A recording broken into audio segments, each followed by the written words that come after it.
You were trained to kill. Fast, precise, unquestioning. But no one told you what you were really walking into. A ghost is haunting the halls.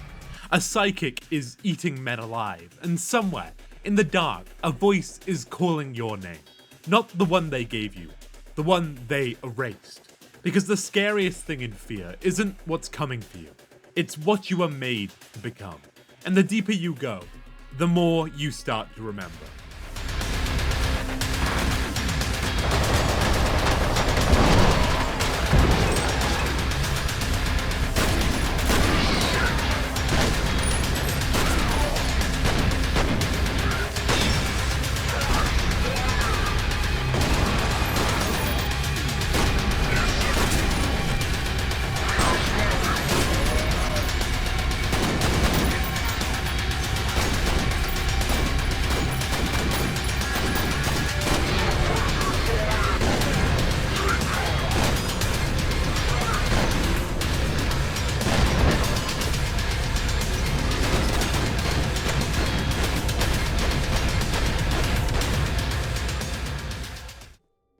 In October 2005, Monolith Productions released a game that would fundamentally change how we understand the relationship between action and horror in video games.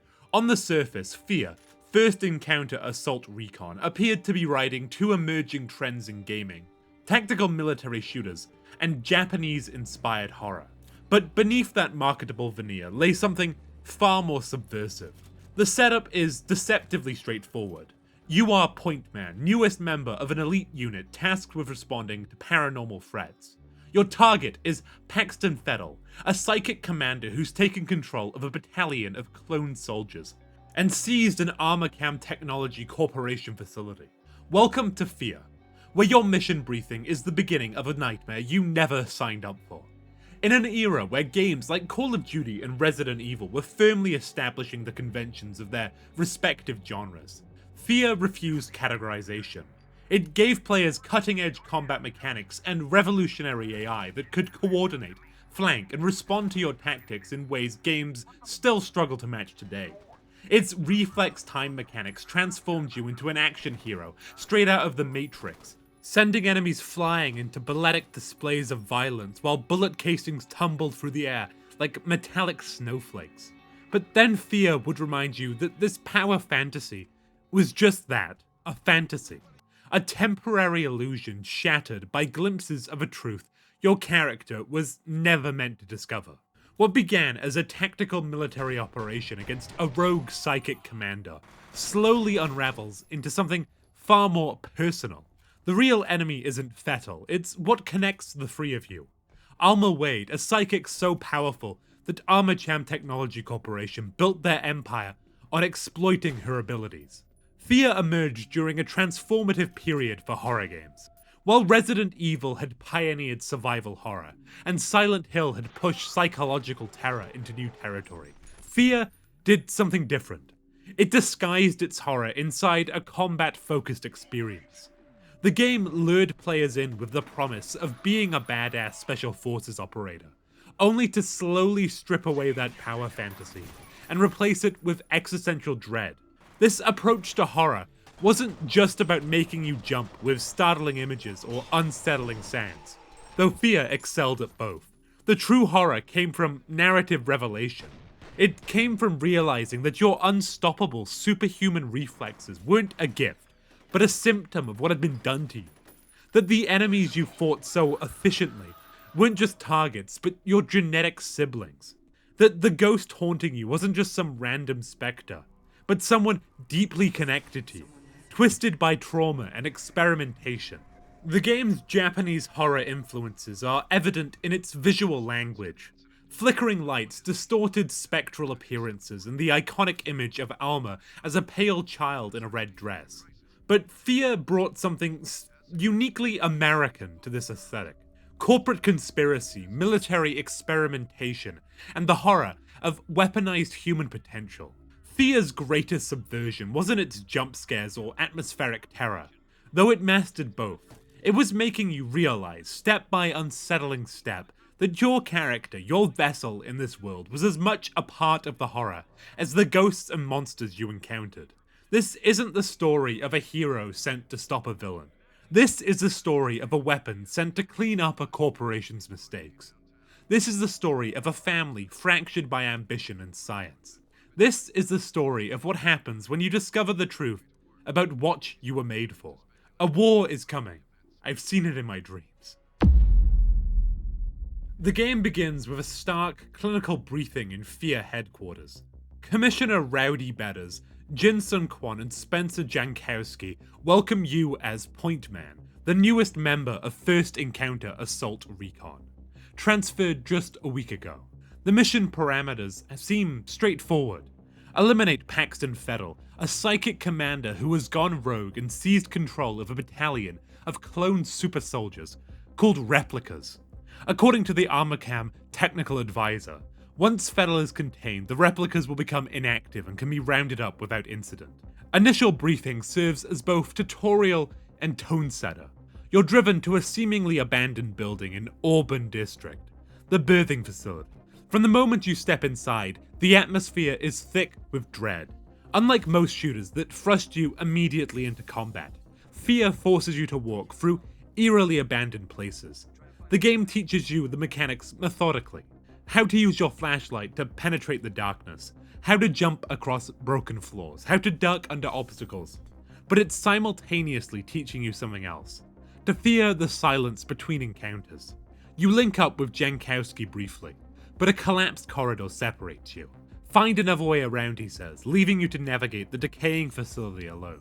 As you ascend to the second floor, a door inexplicably slams. But as you continue your search for Fettel, instead of finding your target, you discover the mutilated body of a person called Charles Habega. Habega? Something like that. His face destroyed by Fettel.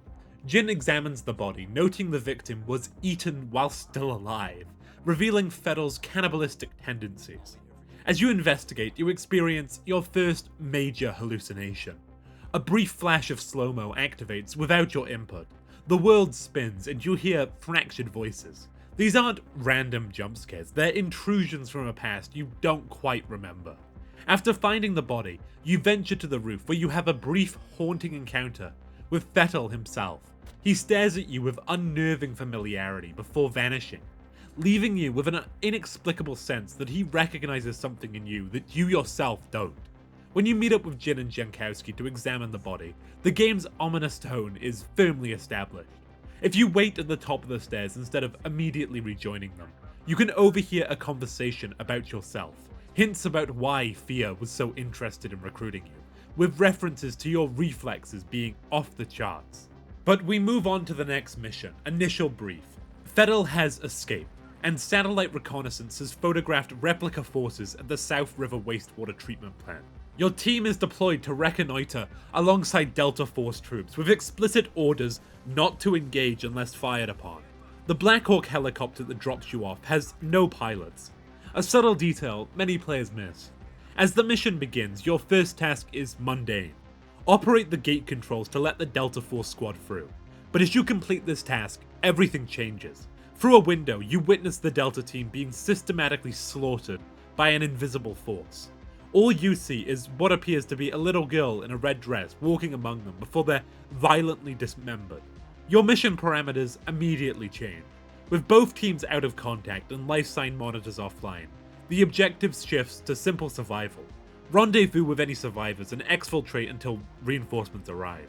The wastewater plant is a labyrinth of industrial spaces, rusting pipes, concrete walkways over deep water tanks, cramped tunnels lit by emergency lighting. As you navigate these spaces, you begin to encounter the replica soldiers. Their tactical behavior is unnervingly intelligent. They communicate positions, they work as a unit, suppressing you with fire, while others move to outflank your position. This AI behavior was revolutionary in 2005. These aren't mindless enemies running straight at you, they were thinking opponents adapting to your tactics. The plant's design forces you to constantly shift between narrow corridors where your shotgun dominates and open areas where replicas can surround you. The environment itself becomes part of the horror. Rusted ladders that could break, dark water you must swim through. flickering lights that cast shadows. As you near the end of the mission, the hallway ahead of you suddenly transforms. Alma appears at the far end, her red dress vivid against the industrial backdrop. She begins slowly walking towards you as reality distorts around her. The corridor warps, flames erupt along the walls, and the world seems to bend under her psychic influence. As she gets closer, you're violently thrown backwards through a window, hurtling through the air down to the street below before everything goes black. The next mission begins with you regaining consciousness in the aftermath of this paranormal encounter. The Hannibal Free spy satellite is back online, confirming that you're the only F.E.A.R operative found alive, though Jankowski's life signs are stable somewhere in the facility. Federal signal has been detected in the area, and despite this terrifying manifestation of Alma's power, your primary mission remains his elimination. Moving deeper into the treatment plant requires solving environmental puzzles, rotating walkways to create new paths, diving into murky water, and navigating pitch-black tunnels with your only flashlight. In one particularly unsettling sequence, you turn on your flashlight and see Alma run by, her movements unnaturally fast and jerky. Moments later, her shadow runs behind you, but when you turn, nothing is there. The next mission increases the combat intensity with the introduction of replica heavy armor soldiers. Elite troops wielding devastating 10mm HV penetrators. These enemies can't be dispatched with quick headshots, they require sustained fire or explosive weaponry to take down. This escalation in enemy threat parallels the increasing psychological pressure as more hallucinations interrupt your progress. Laptops scattered throughout the facility begin to paint a disturbing picture. You learn about a synchronicity event, when Fedel, at only 10 years old, formed a telepathic link with Alma, resulting in several deaths. Project Origin, the project that had created and was based around Alma, was subsequently terminated. But now, in 2025, the facility was reopened and Fedel experienced a second synchronicity event. Water becomes a reoccurring motif throughout this level. Whether it's the rain outside, the treatment plant's tanks, or puddles reflecting the flickering emergency lights. This creates a sense of instability, of solid ground giving way to something fluid and unpredictable. The interval concludes with you pursuing Fedel as the replicas execute an organized withdrawal from the facility. It culminates with an intense firefight against a heavily armed replica squad and a replica heavy armor trooper. As you push forward, a Hind D gunship strafes the area, adding to the chaos. The interval ends after you clear out the final replica forces before they all withdraw, and you get picked up by a Black Hawk heli. The next mission begins with you and a Delta Force team attempting to infiltrate Armacam Technology Corporation headquarters via helicopter. The plan immediately goes awry when the landing zone comes under heavy fire and the two other Delta Force operators in the chopper with you get taken out. The environment shifts dramatically from the industrial decay of the treatment plant to the sleek corporate architecture of ATC. This contrast emphasizes the duality of the narrative. The public face of Armacham versus the reality of their clandestine operations. Throughout this section, more evidence of Armacam's military contracts and clandestine research emerges through laptop files and voicemail recordings. But then your mission parameters change again. With the reconnaissance team eliminated, you need to get the company network back online so betters can access the system remotely. This task brings you face to face with Norton Mapes, a nervous, overweight, and uncooperative Armacam engineer who refuses your help and instead activates the building's automated defense systems against you. The corporate environment of ATC headquarters brings new challenges. Automated defense turrets, security checkpoints, and maze-like office layouts designed to compartmentalize information. You navigate through crawl spaces, server rooms, and maintenance areas. The hidden infrastructure that keeps the corporate facade running. You also encounter a new enemy type. The replica assassins with active camouflage that allow them to blend into their surrounding. They move with inhuman speed and agility, only decloaking at the last moment before striking, making it basically necessary to use your slow-mo abilities to actually get them. Their presence transforms the corporate environment into a predatory space where walls, ceilings, and floors all potentially conceal lethal threats. The interval ends with you dropping down from a balcony to join Jin. She reports having found the remains of the Delta team, bringing the first act full circle. From the initial discovery of the body at the abandoned place, whatever, to the massacre of an entire military unit, the threat is escalating and the boundaries between the supernatural and the scientific are becoming increasingly blurred. Throughout this first act, Alma's appearances become more frequent and intrusive. What began as fleeting glimpses and distant cries evolves into direct interventions. Doors slam, lights flicker, and reality itself seems to warp in her proximity. Her red dress stands out vividly against the muted industrial greys and corporate blues of the environments, a splash of colour that draws the eye and signals danger. The first act establishes two parallel horrors: the explicit supernatural horror of ghostly apparitions and violent deaths, and the more insidious horror of suppressed memory and corporate conspiracy. You're not fighting some external terrorist threat, you're cleaning up a company's catastrophic mistake.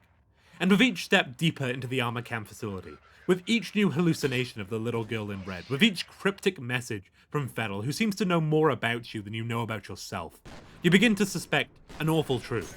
You're not just investigating this horror, you're a part of it. The fifth mission begins in the aftermath of the Delta Force massacre. The teen remains have been found, and Jun Seung Kwan is conducting forensic analysis of the scene. Meanwhile, your mission continues. F.E.A.R's transmitter signal has been detected in the area. Your first objective takes you deeper into the headquarters. The once pristine corporate environment has been ravaged by the replica assault. Conference rooms are riddled with bullet holes, cubicles are stained with blood, and power flicks intermittently. As you move through executive offices, the scattered laptops and voicemail messages paint a picture of growing panic within Armorcam as the situation deteriorated. After several intense firefights through office spaces, you come across a supply closet with a surprising discovery. Aldous Bishop, an Armorcam employee who survived the initial assault, now wired up with explosives. Trembling and terrified, Bishop reveals a crucial piece of information. The replicas weren't just killing indiscriminately. F.E.A.R has been specifically interrogating employees about Harlan Wade, a senior Armorcam researcher. You're directed to nearby elevators to rendezvous with a demolitions team, but of course this triggers an ambush. A half-dozen replicas, including a heavy armor soldier, pour into the foyer area. The level design here creates a perfect defensive scenario. A small security desk offers cover while you engage the enemies in waves. This encounter teaches you to use the environment strategically, ducking behind cover and emerging only when you have a clear shot. You link up with Douglas Holliday, a Delta Force operative and demolitions expert. For the first time in the game, you're not alone. Holliday's presence provides a brief respite from the isolation that characterized much of F.E.A.R. He jokes, he complains, he feels human in a situation that increasingly doesn't. Together, you escort Bishop to the designated extraction point. This escort mission is suddenly interrupted when a fire alarm goes off. Holliday and another soldier stay with Bishop while you're sent to investigate and shut down the alarm.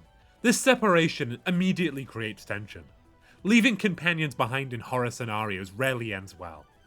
After deactivating the alarm system, your path leads to unfinished sections of the building, where construction materials and exposed frameworks creates a distinct environment that blends corporate polish with industrial roughness. This architectural in-between state mirrors the game's narrative. The facade is crumbling, revealing the ugly framework beneath. The mission culminates in a rooftop extraction attempt.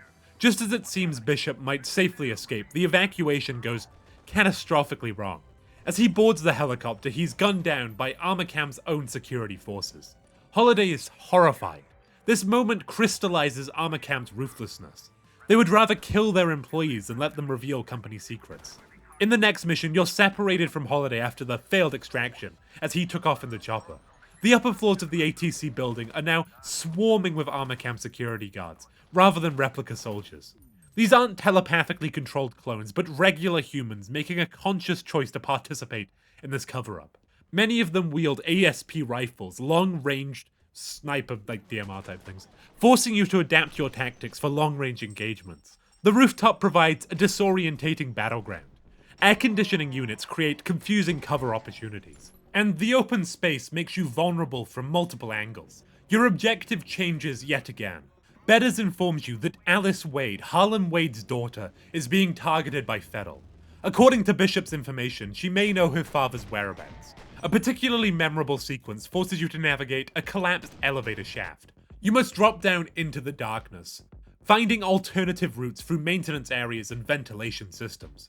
Eventually, you manage to find your way into the Armor Camp research wing and pursuing F.E.A.R and trying to find Alice Wade. Intel suggests he's hunting for Norton Mapes, who apparently knows the location of something called the Vault. The research wings lie completely abandoned, a perfect example of what F.E.A.R's onslaught has done to the Armacam HQ. If you explore these areas thoroughly, you will discover one of the game's most powerful weapons, the mod-free rocket launcher. This reward for environmental curiosity significantly changes your combat options, allowing you to deal with heavy enemies more effectively. The weapon's devastating power, of course, comes with a cost: decreased mobility and limited ammunition, forcing you to make tactical decisions about when to deploy it. Eventually, you manage to catch up to Mapes again, but he activates the defense systems to stop you, including automated turrets that drop from the ceiling. In the mission Unauthorized Personnel, Mapes becomes an active antagonist rather than just an obstacle. The environment becomes increasingly hostile, not just from enemies, but from the facility itself as security systems target you. The level design forces you to find alternative routes, crawling through ductwork, finding power switches, and improvising paths around automated defensives. One particularly challenging turret guards a long hallway, but careful observation reveals a crawl space near a cart that leads to its power switch. Although if you're me, you can just crash your head against a wall and just quick save and quick load like over and over again until you manage to destroy it. This environmental puzzle solving adds a layer of challenge beyond simple combat. But just when you think you've overcome the automated defenses, the game introduces a new threat: an Eve, an autonomous battle robot equipped with its own rocket launchers. This mini-boss encounter forces you to completely rethink your tactics. On higher difficulties, the Eve requires strategic thinking, using elevator pillars for cover, timing your shots carefully, and possibly deploying that mod-free you found earlier. But a brief moment of empowerment comes when you discover a security station with turret controls, allowing you to turn Armacam's own weapons against the replicas. This reversal, using the enemy's systems against them, foreshadows your ultimate role in the story as a weapon turned against its creators. In Afterimage, you navigate through more research laboratories, discovering more dark secrets of Armacam's operations. Another Eve encounter awaits in a courtyard, this one supported by replica soldiers, making it significantly more challenging than the first. The environment offers limited cover, forcing you to be creative with your approach, perhaps using the decorative plants on a small set of steps as a makeshift protection. On the far side of this courtyard, you discover the Type 7 particle weapon, essentially a one-hit kill sniper rifle against most enemies that turns them into skeletons. Like the mod-free, this weapon represents another escalation in your arsenal, preparing you for the increasingly dangerous encounters ahead. The next mission begins with your exploration of executive offices, where phones and laptops provide crucial narrative background. The environment shifts dramatically from the research areas. Luxurious furnishings and personal touches contrast with the sterile laboratories below. This visual storytelling reinforces the disconnect between Armacam's public face and its hidden operations. To progress, you must climb an elevator shaft, a vertical journey that parallels your deepening descent into Armacam's secrets. The quiet exploration soon gives way to intense combat as you face waves of enemies throughout the level. A particularly dangerous heavy armor soldier appears, wielding a Type 7, the same devastating skeleton turning into skeleton weapon thingy you may have acquired earlier. This enemy inversion, facing the same power you now possess, creates a unique combat dynamic. Finally, however, you reach Harlan Wade's office, where Alice Wade awaits. She represents a bridge between worlds, the privileged daughter of Harlan Wade, who nonetheless remains ignorant of her father's darkest work. When you access Harlan's laptop, Alice is shocked to learn about Project Origin and her father's involvement. The family theme expands. Just as you've been kept ignorant of your origins, so too has Alice been sheltered from her father's true nature. Your next objective becomes escorting Alice to safety. The elevator sequence creates a claustrophobic combat scenario. You must protect Alice as the elevator stops at multiple floors as enemies await.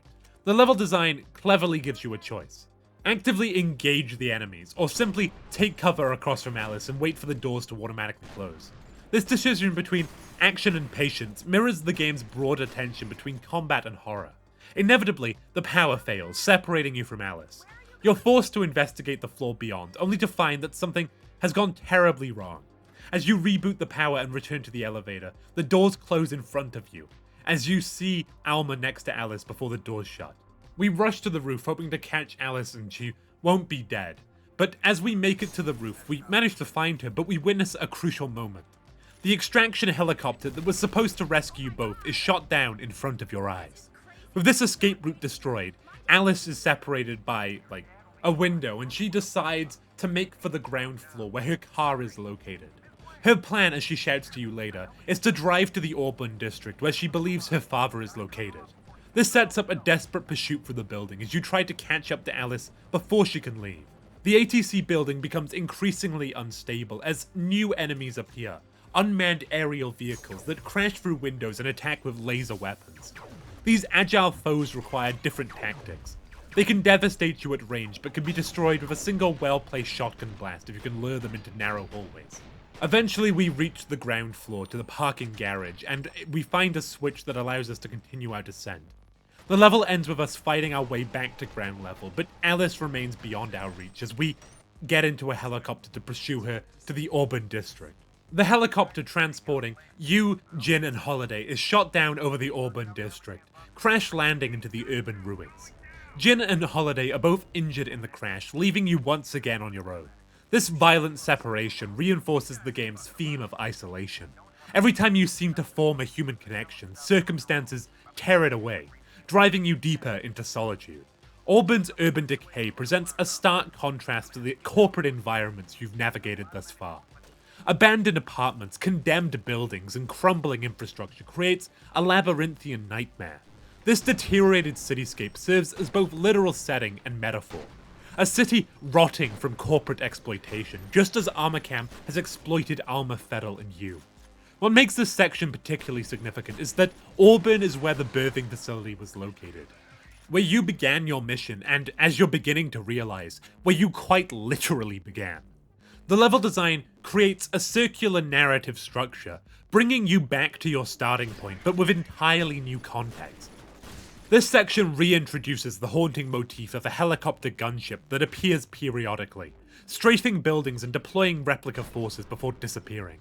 Its intermittent presence creates constant tension. You never know when it will return or where the next attack will come from. This mission also features replica snipers positioned in distant windows, forcing you to scan the environment constantly. The level design creates a sense of exposure, open areas where you're vulnerable from multiple angles. This spatial anxiety parallels your psychological vulnerability as more memories surface. You're exposed on all fronts. And if you explore thoroughly, you'll discover powerful new weapons like the MP50 repeating cannon, a rapid-fire grenade launcher that can kill most replicas in one shot and do splash damage to anyone nearby. This escalation in firepower matches the increasing threat level as you approach the Origin facility. In point of entry, you finally approach the mysterious Origin facility, hidden within the Ramalmela industrial compound. The level design becomes increasingly vertical and complex. You must navigate across precarious walkways, leap across collapsing floors, and descend through multiple layers of industrial ruin. Armored trucks bust through the walls, replicas repel from helicopters, and the environment itself becomes increasingly hostile. Walkways collapse, fires erupt, and explosive barrels create chain reactions of destruction. The world is literally falling apart around you as you approach the buried truth of your origins. Throughout this act, Alma's appearances become more frequent and more physical. She's no longer just a fleeting vision at the edge of perception. She stands her ground, watching you with an unsettling mixture of rage and recognition. In one particularly chilling moment, she appears at the bottom of a ladder you're descending, forcing you to either retreat or move towards her. Act 2 culminates with your descent via elevator into the Origin facility, literally going underground, into the buried truth. The sterile elevator contrasts sharply with the industrial decay above, symbolizing the clinical detachment with which Armacam conducted its atrocities. As you descend, you can't help but feel that this journey isn't just about pursuing Federal or finding Alice. It's about coming home, in the most disturbing sense possible. Act 3 begins with plunging you into the heart of the Origin facility. This massive underground complex represents the buried truths of Armacam's deepest projects. The situation briefing indicates that both replica elite soldiers and Armacam security forces have already infiltrated the facility, suggesting a race to either secure or destroy evidence. The elevator doors open and reveal an immediate threat, an Armacam defense turret that opens fire the moment it detects you. This mechanical guardian represents the facility's automated security system, designed to eliminate any intruder, regardless of who they are. These are much like the turrets we encountered in the research labs previously. And unlike human enemies with their tactical behaviors or supernatural apparitions with their psychological impact, these turrets are emotionless machines executing their programming with cold precision. The facility's architecture is clinical and utilitarian, quite reminiscent of the research labs from before. The contrast with the corporate headquarters above is striking.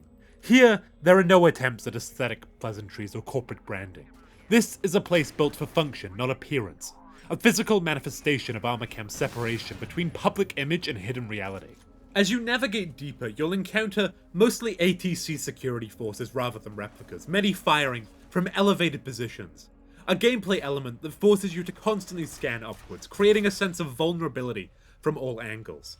When you reach the lower levels of the complex, proximity mines become a new hazard. These invisible threats waiting in the darkness symbolize the buried dangers of Armacham's past. Silent, deadly, and only visible at the last moment. In Bypass, you witness a pivotal moment.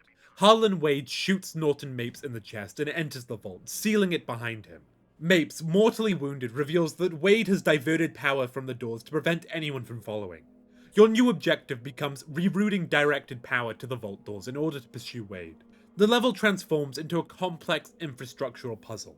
You must locate and activate 4 switches to redirect power back to the vault. The mechanical challenge parallels the narrative theme of revealing what has been deliberately obscured and redirecting resources to expose the truth. After activating the first 2 switches, you discover the 4th is blocked by a moving platform. This requires a detour, climbing a ladder in the corner of the room and activating controls to move the platform out the way.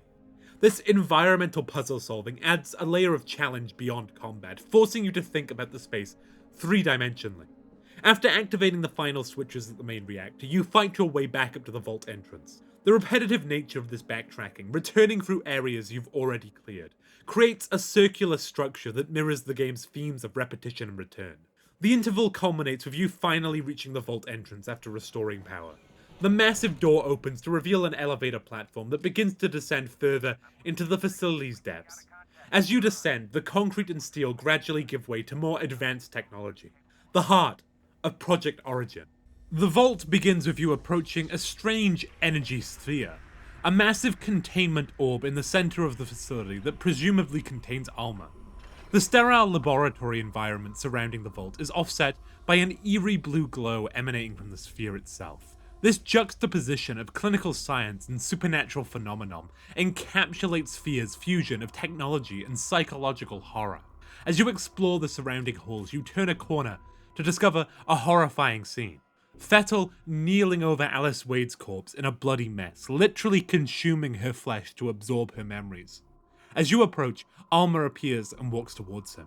The world around you distorts and you're pulled into a psychic void where reality breaks down completely. In this hallucinatory space, Fettel finally reveals the truth. You don't know, do you, what you are, why you're here. He explains that you have no history, no memory of your past because it was deliberately erased. Then comes the devastating realization. We are brothers, as nightmares, manifestations of suppressed trauma, attack you from all sides. Fettel continues. You must have sensed it. He declares his intention to set her free, referring to Alma. The surroundings transform into a prison cell with Fettel on his knees, an echo of an image from the game's opening cinematic. In this moment of clarity, you approach him and put a bullet in his head, fulfilling your primary mission as you snap out of the hallucination. You return to reality to find Fettel's actual body lying dead beside Alice's corpse. You continue deeper into the facility, taking a small elevator up to a section overlooking the containment orb. Through bulletproof glass, you see Harlan Wade preparing to release Alma. He speaks about the damage they've done to her, revealing that she was placed in the containment orbs 2 days before her 8th birthday. In a chilling confession, he states that she is officially dead. She died 6 days after we pulled the plug, though her psychic abilities somehow allowed her consciousness to persist. As Wade initiates the release sequence, the containment orb opens. A black void engulfs him and he's killed instantly, torn apart by Alma's unleashed power. You experience a brief hallucination of a grown-up Alma running towards you before the bulletproof glass opens, allowing you to move forward. With Alma now free and her rage unleashed, the facility begins to destabilize. You fight through waves of nightmares, now physical manifestations in the real world rather than just hallucinations. These spectral enemies only require 1 bullet to kill. a gameplay mechanic that demonstrates their nature as fragile projections rather than physical entities. However, they can swarm in large numbers, overwhelming you if you don't maintain distance and control. Your new objective becomes clear. Sabotage the facility by destroying the 4 reactors that power it. You must expose all the reactor cores and then shoot them, initiating what you hope will be a chain reaction to destroy the entire facility. The irony is inescapable. You're trying to bury the truth about Armor, just as Armacam did, using nuclear destruction beneath an urban area. Your mission has come full circle. You've become the final instrument of Armacam's cover-up. After destroying the reactors, you make a desperate dash for the exit, blasting through phantoms as alarm blare warnings of imminent destruction. The once sterile environment of the Origin facility is now warping and cracking as Alma's psychic energy tears at the fabric of reality itself. Ground Zero begins with early signs of the impending nuclear detonation. Ceiling panels falling, tremors shaking the facility, a slow-building catastrophe that sends shockwaves through the surrounding area before the final explosion. This gradual escalation creates mounting tension, forcing you to navigate through increasingly unstable environments while fighting off more and more of Arma's phantasms. As you fight your way upward through the crumbling facility, you experience another powerful hallucination. You find yourself holding only a pistol as a voice speaks about trying to forget. Adult manifestations of Arma walk towards you and you must shoot them to proceed. Unlike the phantasms in the real world, the Arma manifestations in this vision are deadly. If she reaches you, she can kill you instantly, forcing you to fire repeatedly whenever you spot her approaching. The voice speaks ominously. You were born here. The path leads you to the doors of an operating room, where you hear Arma screaming to be given back her baby. After seemingly killing Arma one final time, you witness a vision of what looks like Harlan Wade delivering you, the first prototype, telling you that you are going to be a god among men, before ordering Arma to be taken back to the vault. Through it all, Arma whispers that she knows who you are, reinforcing the terrible truth that you've been running from your own origin. This revelation completes the picture that we've been forming throughout the game. You are the first prototype born from Arma when she was just 15 years old. You were designed as a perfect soldier with superhuman reflexes represented by your slow-mo ability. Your memories were wiped, your identity erased, and you were placed into F.E.A.R as its newest operative. A weapon unknowingly hunting its own creator and brother. The organization that claimed to be fighting against Armacam's creation was, in fact, using one of those very creations as its primary agent. Your entire mission has been a test of your effectiveness, watched by Armacam and the government, a way to prove that their experiment was successful while simultaneously cleaning up the evidence of their atrocities. The hallucination ends, returning you back to the collapsing facility. You take a final elevator to the surface and jump through a broken window onto a street. Before you can get your bearings, a massive explosion erupts and you see the shockwave racing towards you. The force blows you backwards, knocking you unconscious. When you awaken, you're being extracted by helicopter with Holiday and Jin. As the helicopter rises above the massive mushroom cloud, Holiday remarks, asking he doesn't know how we lived through that, and that Jin hasn't been able to get through to anyone since the explosion. Then she asks the question that resonates beyond the game's conclusion. What happened to Alma? The helicopter suddenly lurches violently. Jin asks what was that sound. The camera pans to reveal Alma Wade, now in her adult form, pulling herself up into the cabin, reaching for you one final time. This ending subverts the traditional resolution of horror narratives. There is no escape, no final victory over the supernatural threat. Alma cannot be contained or destroyed because she is, in a very real sense, part of you. The familial bond, twisted and traumatic as it may be, transcends even nuclear devastation. In a post-credit sequence reminiscent of Metal Gear Solid's hidden phone calls, we hear a conversation between a senator and Genevieve Aristide, the president of Armacam. She assures him that Project Origin is secure and F.E.A.R has been neutralized. As he complains about how indiscreet the cleanup has been, she interjects. There is some good news, however. The first prototype was a complete success. The final revelation completes the terrible irony of your mission. You weren't sent to stop a disaster, you were the experiment being tested. Your entire experience, from the mysterious visions to the confrontation with F.E.A.R to the destruction of the Origin facility, was monitored and evaluated as a measure of your effectiveness as a weapon. Even in apparent victory, you remain what you were created to be, a tool for powers beyond your control. Act 3 transforms F.E.A.R from a military horror thriller into a Greek tragedy. The sins of the father are visited upon the children. The attempt to weaponize human life creates monsters that cannot be controlled, and the protagonist, far from being a hero who conquers evil, is revealed to be an unwitting participant in his own exploitation, born to contain the very force that gave him life, designed to perpetuate the cycle of violence rather than end it. The true horror of fear is not what hunts you in the dark, it's what you are made to become. As the helicopter lurches and Alma reaches into the cabin, F.E.A.R's main narrative comes to its unsettling conclusion. But the story doesn't end there, at least not in the original vision. The game spawned two non-canonical at this point expansion packs, Extraction Point and Perseus Mandate, both developed by Timegate Studios rather than Monolith Productions. Extraction Point picks up immediately after the helicopter crash. It follows his desperate attempt to reach a secondary extraction point, while Alma and a somewhat resurrected F.E.A.R hunt him through the ruins of Auburn. This expansion intensifies the supernatural horror elements, with reality breaking down even further as Alma's influence spreads beyond the origin facility. I actually tried to capture footage from Extraction Point for this video essay, but ran into a frustrating technical roadblock. I couldn't get the resolution to cooperate with my recording setup. In a way, perhaps that's fitting. Honestly, I could have covered it, but kind of works with the main body. The expansion exists in this odd liminal space, simultaneously part of F.E.A.R's legacy, yet officially divorced from its canon. Technical difficulties aside, there's something appropriate about letting the original stand on its own. Perseus Mandate introduces a new protagonist, a nameless F.E.A.R operative sent to investigate a secondary armor camp facility during the events of the original game. The expansion focuses on a mercenary organization called the Nightcrawlers, who are attempting to steal armor camp technology for an unknown third party. Both expansions, while offering competent gameplay and some effective scares, lack the thematic cohesion and the psychological depth of the original. They represent the industry's tendency to extend successful properties beyond their natural conclusion, a practice that often dilutes the impact of the original's work. When Monolith regained control of the series for F.E.A.R 2 Project Origin, they made a telling decision. They declared both expansions non-canonical.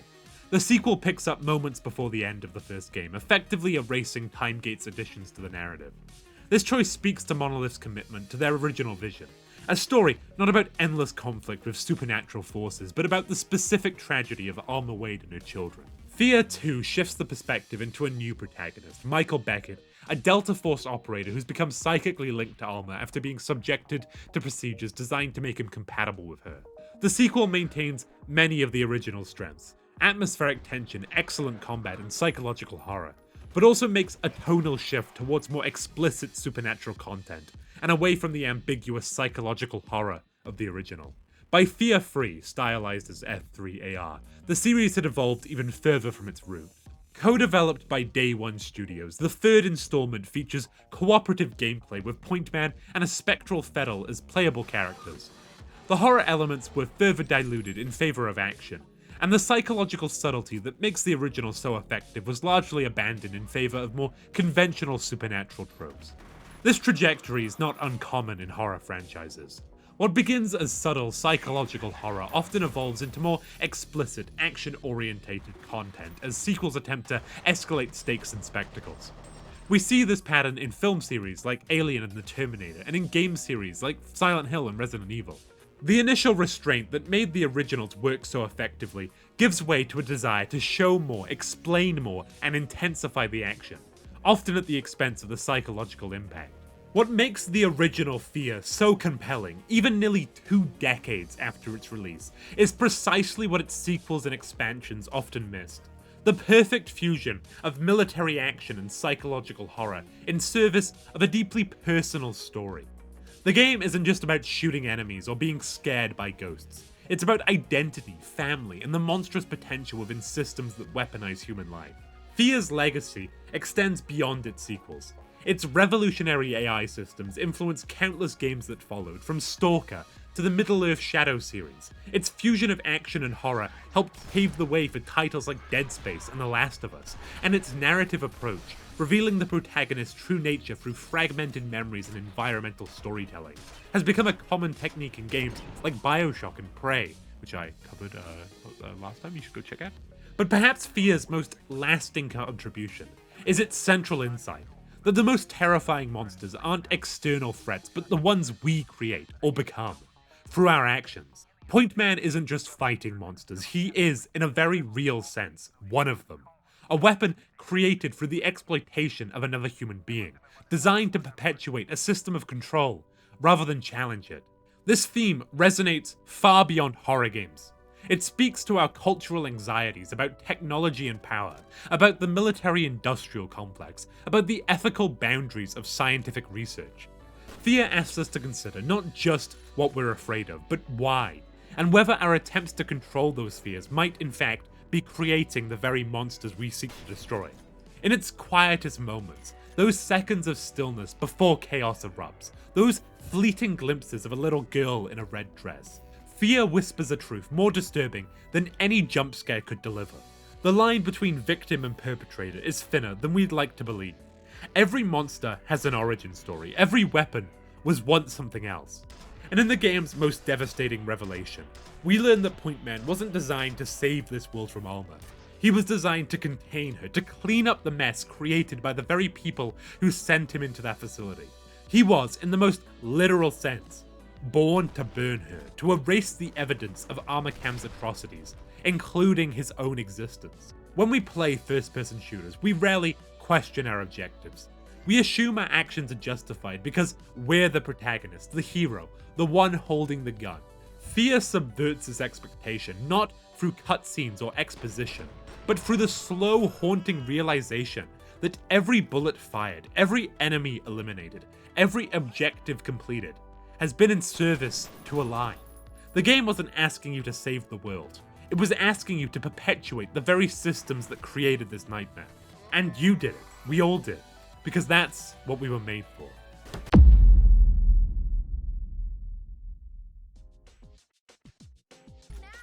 Well, thank you for watching. Sorry if this video felt different or my voiceover felt weird or anything like that. Life been a bit fucking ass recently. If you're in the Discord, you should go join the Discord, by the way. We're trying to get some more members in there. I want to make more of a community. Link will be down below, and if you got this far, then you obviously enjoyed the video, so you might as well like and subscribe and all that. But my cat has been not doing too hot, and I've been looking after him. I need to feed him meds like 3 times a day, so motivation for creating videos hasn't really been as apparent as it normally would be, but I hope you enjoyed this anyway. As always, I'd like to extend a special thanks to the Patreons and the members, that of course being the Milkman, Reese Lund, Aroxano, Vinicus Franca, Ice Bear, and a Brick Wall. Honestly, this continued support means the absolute world to me. And if you do want to become a channel member or channel Patreon to support me financially, obviously you don't have to, but it does help a lot. You get exclusive access to talking to me, you get a role in the Discord and stuff like that, more direct line to me, and I get some more behind the scenes stuff. Obviously completely up to you, but yeah. Follow my socials as well if you want to. You don't have to. But yeah, I do hope you enjoyed, and I'll see you in the next one, I suppose. Hopefully next Friday. I will try and keep on top of it, but I live with my parents, because of course I do, and they're all basically going to be away, so I have to look after this little bastard down here. He's right at my feet for a week, and make sure he's all fed and medicated and stuff, and take him to the vets and stuff. So hopefully I'll be able to do another video, but we shall find out. But yes, thank you so much for watching, and I will see you in the next one. Bye bye.